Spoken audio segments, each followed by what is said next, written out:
This was not the start to 2024 that we envisioned or wanted. We're very early on in this. Our investigators are doing the tough work upstairs right now, trying to piece together what occurred out there. So I don't have a lot of answers for you, but I can tell you what we know at this point.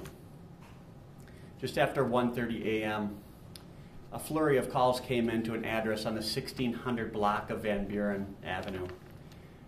The first call started as a pretty mundane police call in our work. Would be they wanted a group of people who had showed up at a gathering at a home to be escorted out.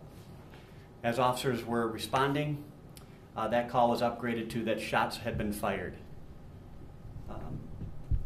Among those calls was a 911 caller who stated that they did have somebody who was injured and that they were taking them to the hospital. The 911 call then was abruptly ended. Our officers responded to the scene still, did not locate any other victims, but did find evidence of a shooting. They were then made aware that an adult male victim did show up in a private vehicle at United Hospital suffering from apparent gunshot injuries. That person was brought into the hospital, but unfortunately died of their injuries a short time later. Our officers secured the scene, began to look for witnesses, canvassed the area for anything that might tell them what happened.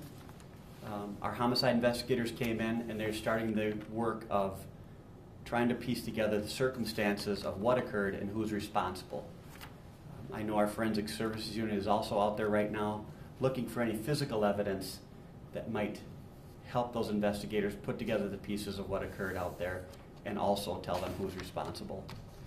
We'll be working with the Ramsey County Medical Examiner to positively identify the victim and determine his exact cause of death. Any information, any updates in this case will be released on our Twitter account as it becomes available. We would ask anybody out there that has any information about this case to contact our investigators at 651-266-5650. A lot of these cases, we know there was multiple people there, and we know there was people that most likely have seen something but have not spoken to our investigators, and we would like to speak to them. Keeping in mind we're early on in this investigation, I'll take some questions, but I probably won't have a ton of answers for you. Assuming the victims and the alleged gunman knew each other, I mean, if they were being asked to leave a party or something like that, what can you say about the relationship between the victim and the gunman? I think those are the exact questions our investigators are working through right now, talking to the people, the witnesses, and talking to other people that were there. What was the relationship? How did they know each other? Our investigators are trying to get those questions answered. I just think it's too early for us to be able to tell you exactly what those relationships were.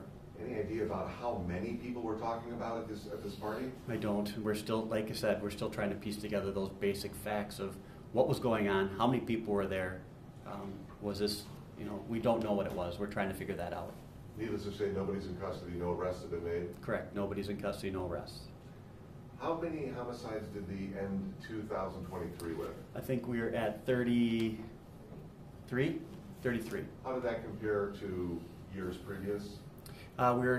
We're almost on par, slightly behind the previous year.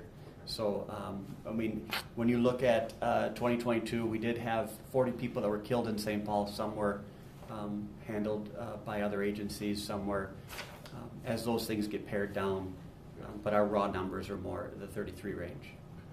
Generally speaking, how would you describe what happened? I mean, how would you classify this? Is this a party? What would you? We're trying to figure it out. Yeah. Bill, there's a lot of. I don't want to come out and say something that I don't want to mischaracterize this gathering. I don't know what it was at this point. So we're trying to do the hard work of trying to determine what it was. And our investigators are very good at what they do. They're very dogged, and they're going to stay on this until they have those answers. Okay. All right. Something like this ever happened on New Year's Day before? Well, I don't really know. I've been around 29 years now, and obviously we've had our share of incidents on New Year's Day. I just don't remember a situation similar to this or so soon after the first of the year. In my experience, I believe it's pretty rare. I know the city's got a very high solve rate on homicides? Do you have any statistics on how you did last year? I don't. I think we're definitely on par in that 90% range. For I think we have maybe 3 unsolved last year that we have not